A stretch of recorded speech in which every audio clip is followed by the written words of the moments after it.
Hello ನಮಸ್ಕಾರ ಎಲ್ರಿಗೂ. ನನ್ನ ಹೆಸರು ನಿಖಿತಾ ಅಂತ. ನಾನಿರೋದು ಪುಣೆಯಲ್ಲಿ. ನಾನಿವಾಗ ಯೂಟ್ಯೂಬ್ನಲ್ಲಿ ಹೊಸ ಹೊಸ ವಿಡಿಯೋಗಳನ್ನು ಮಾಡೋದು ಪ್ರಯತ್ನ ಮಾಡ್ತಿದ್ದೀನಿ. ನಾನಿವತ್ತು ಮಾಡ್ತಿರೋದು ಜೋಳದ ರೊಟ್ಟೆ ಹೆಂಗೆ ಮಾಡೋದು ಅಂತ ನಾನು ನಿಮಗೆ ತೋರಿಸ್ಕೊಡ್ತೀನಿ, ಬನ್ನಿ. ಮೊದಲಿಗೆ ನಾನು ಜೋಳದ ಹಿಟ್ಟನ್ನು ತಗೊಂಡೆ ಒಂದು ಪಾತ್ರೆಯಲ್ಲಿ. ಅದಾದಮೇಲೆ ಅದಕ್ಕೆ ಬಿಸಿಯಾದ ನೀರನ್ನು ಆ್ಯಡ್ ಮಾಡಿ, ಬಿಸಿ ನೀರನ್ನು ಆ್ಯಡ್ ಮಾಡಿದ್ಮೇಲೆ ಹೀಗೆ ಸಣ್ಣದೊಂದು ಉಂಡೆ ಮಾಡಿಕೊಂಡೆ.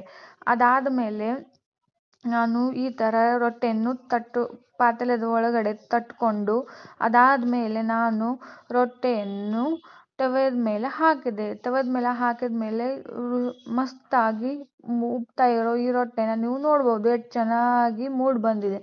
Thank you for watching. ಇದಿತ್ತು ನನ್ನ ಇವತ್ತಿನ ರೆಸಿಪಿ.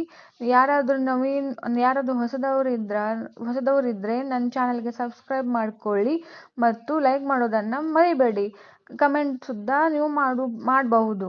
ಇಲ್ಲ ಅಂತಂದರೆ ನಿಮ್ಗೆ ಇನ್ನೂ ಹೊಸ ಹೊಸ ವಿಡಿಯೋಗಳು ನನ್ನ ಯೂಟ್ಯೂಬ್ ಚಾನಲಲ್ಲಿ ನೋಡಲಿಕ್ಕೆ ಸಿಗುತ್ತದೆ. Thank you for watching.